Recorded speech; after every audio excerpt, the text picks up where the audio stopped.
میرے نبی پاک علیہ الصلوۃ والسلام نے جانور سے اس کے بچوں کو جدا کرنے سے منع فرمایا۔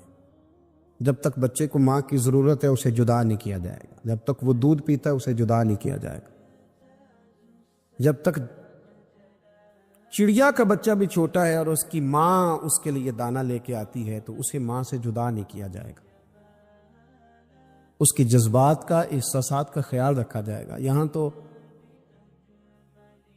میرے دیہاتوں کے جو بڑے سمجھدار قسم کے سمجھدار چودھری قسم کے لوگ ہیں، ان کا بھی جب بہو سے اختلاف ہوتا ہے تو کہتے ہیں اس کے بچے رکھ لو، یہ جب خود روئے گی تو لوٹ کے آ جائے گی۔ جس محبوب نے جانور سے اس کے بچے جدا کرنے سے منع کیا، ماں سے بچے جدا کر رہا۔ اور سیانے لوگ اور کچھ میکے بھی ایسے ہیں، میکے بھی وہ کہتے ہیں بیٹے تو آ جا اور بچے واپس کر دے، اس لیے کہ بھئی ہمارا نہیں ان سے نظام چلے گا، بچے ان کے ہیں تو ان کو دے۔ یا کتنا ظلم ہے۔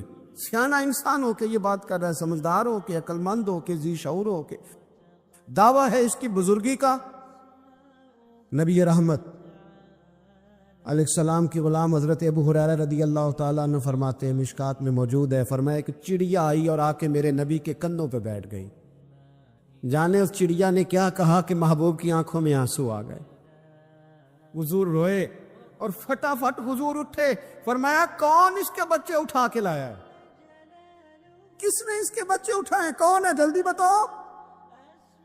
حضرت ابو ہریرہ کہتے ہیں کہ صحابی ہے کہ یا رسول اللہ مجھے ذرا پسند آ گئے تھے تو میں اٹھا لایا ہوں۔ حضور نے فرمایا اسے واپس کر دے، ورنہ یہ ایک میری بارگاہ میں شکایت کر رہی ہے تو قیامت میں بھی تیری شکایت کرے، اور جا وہیں رکھ کے آ جہاں سے تو اٹھا کر کے لایا تھا۔ میرے دوستو، دین اتنے اعلیٰ حقوق بیان کرے جانوروں کے اور انسان اس سے آگے بڑھ کے انسانوں کے ساتھ سلوک کرے۔ اور یہ بھی یاد رکھ لے کہ شکار ضرورت کے لیے کھیلنا جائز ہے، شوق کے لیے کھیلنا جائز نہیں ہے۔ آپ شوق کے لیے جانور مار کے گھر آ گئے، شوق کے لیے جانور مارا اور گھر آ گئے۔ معاذ اللہ تعالیٰ ایسے بھی شہزادے ہیں سیاستدانوں کے، سیٹھوں کے، نوابوں کے، جو کہتے ہیں کہ ابھی وہ کوئی کھانے کے لیے تھوڑی شکار کر رہا ہے، وہ تو نشانہ پکا کر رہا ہے اپنا۔ معاذ اللہ نشانہ سمجھ کے جانور کو مارا جائے گا۔ اور یہاں تک باتیں سننے میں ملتی ہیں کہ جانور باندھا جاتا ہے، اس پہ نشانہ کیا جاتا ہے۔ رسول پاک علیہ السلام نے لعنت فرمائی ایسے شخص پر جو بندھے جانور پر نشانہ لگاتا ہے۔ یہ ہمارے شوق ہیں، یہ بڑائی کی علامت ہے۔ 4 پیسے آیا تو لوگوں نے یہ شوق پال لیے، اور بے دریغ جانوروں پر لوگ بندوقیں اٹھائے گھومتے ہیں۔ حضرت محی الدین ابن عربی کہا کرتے ہیں کہ جس کو پورا ہفتہ ہو گیا نا، وہ طریقت کا مسافر بھی۔ جاگ رہے ہیں آپ حضرات؟ کہتے تھے جس کو پورا ہفتہ ہو گیا نا، طریقت کا مسافر بھی ہے، پر اللہ رسول کی یاد میں رویا نہیں۔ فرماتے تھے مجھے تو اس کے ایمان پر شک ہونے لگ گئے کہ 8 دن ہو گئے، اسے خیال ہی نہیں آیا۔ حضرت عمر میدان میں جس شخص کے کبھی پاؤں نہیں لڑکھڑائے، اللہ رسول کی بات آتی تھی تو دریا بہتے تھے آنسو۔ یہاں حال ہی کوئی نہیں، خشک جملے اور جناب موٹے موٹے تراشے ہوئے فکرے اور لفظوں کی ہیرا پھیری، اس کے علاوہ کوئی چیز نظر ہی نہیں آتی۔ حضرت عمر رونے لگے، آخری وقت ہے، تڑپ رہے ہیں، آنسو بہہ رہے۔ حضرت عبداللہ ابن مسعود آ گئے، انہوں نے کہا عمر تیری ہجرت بھی بڑی باکمال تھی، تیرا اسلام قبول کرنا بھی بڑا ہی باکمال تھا، حضور بھی تجھ سے ہمیشہ راضی رہے۔ عمر تو روتا کیوں ہے یار؟ بات تو یہ ہے کہ جب تو نے خلافت سنبھالی تو پھر تیرے طریقے بھی باکمال ہی تھے، اور جب تو میدان میں اترتا تو پھر بھی تیرے معاملات باکمال تھے، اور جب تو مال غنیمت بانٹتا تھا پھر بھی تو باکمال۔ یار ہر موقع پہ تو باکمال تھا تو جاتے دفعہ روتا کیوں ہے؟ ان کا استغفار دیکھو، ان کی توبہ دیکھو۔ حضرت عمر پھر رو پڑے، کہنے لگے عبداللہ لوگوں کو میری نیکیوں کا پتہ ہے، گناہوں کا تو نہیں نا پتہ۔ وہ تو میں جانتا ہوں یا میرا مالک جانتا ہے نا، نیکیاں تو سب کے سامنے، پر من آنم کے من دانم، جو اندر چھپے ہوئے گناہوں کے ڈھیر ہیں وہ تو میں جانتا ہوں۔ تو نے میرے کلمہ پڑھنے سے لے کر میری حکومت تک میری ساری نیکیاں گنوائی ہیں، اب دعا کر میرے لیے کہ رب میری نیکیاں اور بدیاں برابر برابر کر دے، مجھے درجہ نہیں چاہیے، بس اللہ مجھے معاف کر دے۔ درجوں کی ضرورت نہیں ہے۔ یہاں تو لوگ درجات لے کے بیٹھے۔ حافظ کہتا ہے کہ میں جتنے آیتیں ہوں گی اتنے میرے درجے بلند ہوں گے۔ پہلے درجوں والا کام تو کوئی کرنا۔ مولانا کہتے ہیں کہ نور کے ممبر پہ بیٹھوں گا، بھائی پہلے بتا نور کے ممبر کی طرف تیرا سفر بھی جاری ہے کہ نہیں؟ تاجر کہتا ہے کہ میں سخاوت کروں گا تو حضرت عثمان کے ساتھ جگہ ملے گی، پر حضرت عثمان کی سخاوت اور اپنی سخاوت کا فرق بھی دیکھ۔ مجاہد کہتا ہے کہ میں نبی پاک کے جہاد والے صحابہ کی پشت پہ رہوں گا تو پہلے اپنے کام تو دیکھ۔ اور جب ساری باتیں سمجھ میں نہ آئے تو پھر اللہ کی بارگاہ میں استغفار کا، پھر بیٹھ۔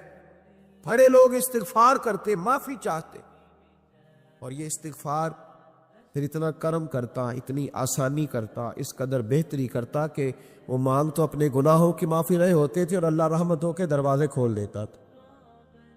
اللہ ان پر کرم کے، ایک ہوتا ہے خوف، ایک ہوتی ہے خشیت۔ خوف والے لوگ توبہ کرتے ہیں، خشیت والے استغفار کرتے ہیں۔ ایک ہوتا ہے خوف، ایک ہوتی ہے خشیت والے استغفار کرتے۔ نبی کریم علیہ السلام نے فرمایا میں دن میں 100 مرتبہ استغفار کرتا، دن میں۔ توبہ والا کہتا ہے کہ میں بھول گیا تھا، مجھے معافی مل جائے، اور خشیت والا کہتا ہے میرا یار ناراض نہ ہو جائے، وہ استغفار ہی کرتا رہتا ہے، وہ معافی مانگ۔ حضرت رومی نے مثال دی ہے، فرماتے ایک عورت تھی تو بھیک مانگا کرتی تھی۔ ایک دن بادشاہ کے دروازے پہ بھیک مانگنے گئی تو بادشاہ کو پسند آ گئی، اس نے نکاح کر لیا۔ 20 کنیزائیں اس بی بی کے پاس تھی خدمت کرنے کے لیے، روٹی دینے کے لیے، کپڑا دینے کے لیے، لیکن وہ ہر وقت روتی رہتی تھی، ہر وقت روتی۔ ایک سمجھدار کنیز کہنے لگی کہ ملکہ اب تیرا درجہ بہت بڑا ہے، تو ہر وقت روتی رہتی ہے، معافی مانگتی رہتی ہے ہر وقت، کون سی ایسی نعمت ہے جو تیرے پاس نہیں؟ تو وہ کہنے لگی اس لیے تو روتی ہوں۔ تو کیا مانا؟ کہنے لگی اس لیے روتی ہوں کہ میں اس قابل نہیں تھی جو مجھے مل گیا، کہیں میرے سر کا سائیں ناراض نہ ہو جائے، وہ کہیں بگڑ نہ جائے۔ مجھے پتا ہے کہ میں کیا تھی اور مجھے کہاں تک پہنچا دیا، میں روتی اس لیے ہوں کہ کبھی کہیں وہ ناراض۔ حضرت عمر اس لیے روتے تھے کہ کہیں مصطفیٰ ناراض نہ ہو جائے، حضرت ابو بکر اس لیے تڑپتے تھے کہ کہیں اللہ کا فضل روٹھ نہ جائے۔ یہ جو مولا علی اپنے کمرے میں بیٹھ کے زور زور سے استغفار پڑھتے، تو اس لیے نہیں کہ بڑے پاپ تھے جن کی معاذ اللہ معافی مانگتے تھے، اس لیے کہ رب رسول کہیں ناراض نہ ہو۔ خشیت تھی کہ جہاں ہم پہنچے ہوئے کہیں وہاں سے واپس۔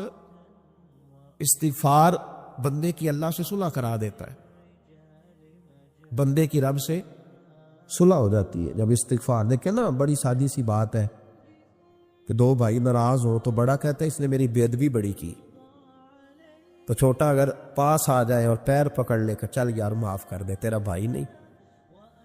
پتہ کیا ہوتا ہے؟ صرف معافی نہیں ملتی، ہاں صرف معافی نہیں، چھوٹے نے بے ادبی کر دی، بڑے کو تکلیف ہوئی، بات جب آگے بڑھی نا تو بڑے نے شکوہ کیا۔ جب لوگوں نے چھوٹے کو سمجھایا تو چھوٹا جب معافی مانگتا، ادھر دیکھو میری طرف، جب چھوٹا معافی مانگتا ہے نا اٹھ کے جاتا ہے، اور بڑے کے پیر پکڑتا تو نرا معاف نہیں کرتا، بڑا رو بھی پڑتا ہے، بڑا رو بھی پڑتا ہے، اور وہ کہتا ہے کہ وہ میں اور تم اماں کے پاس اکٹھے بیٹھتے، ایک باپ کی موٹر سائیکل پہ اکٹھے بیٹھتے، تو تیرا اور میرا رشتہ اتیار تو نے یہ کیوں؟ وہ جو آنسو نکلتے ہیں نا، وہ درد ہوتا ہے، وہ کیف ہوتا ہے، وہ سوز ہوتا ہے، وہ لذت ہوتی ہے، وہ پیار ہوتا ہے۔ رب کہتا ہے تو معافی مان، انہو کان غفارا، تو معافی مانگ، میں تجھے معاف بھی کروں گا، تیرے اوپر رحمت بھی فرماؤں گا، تیرے اوپر کرم نوازی بھی کروں گا، تجھے نواز دوں گا، تجھے عطا کروں گا۔ حضرت موسیٰ کلیم اللہ علیہ السلام کا زمانہ مبارکہ تھا، قحط پڑ گیا، بارش نہیں ہوتی۔ ہم لوگ نا اب تو خیر ہمارے پاکستان میں تو ٹیبل ٹاک ہوتی ہے، ٹاک شو ہوتے ہیں ہمارے یہاں، تو پتہ کیا جاتا ہے کہ بارش ہو کیوں نہیں رہی، پر اس پہ یہ ہوتا ہے کہ دھواں بڑا چڑھ گیا ہے، حالات بڑے خراب ہے،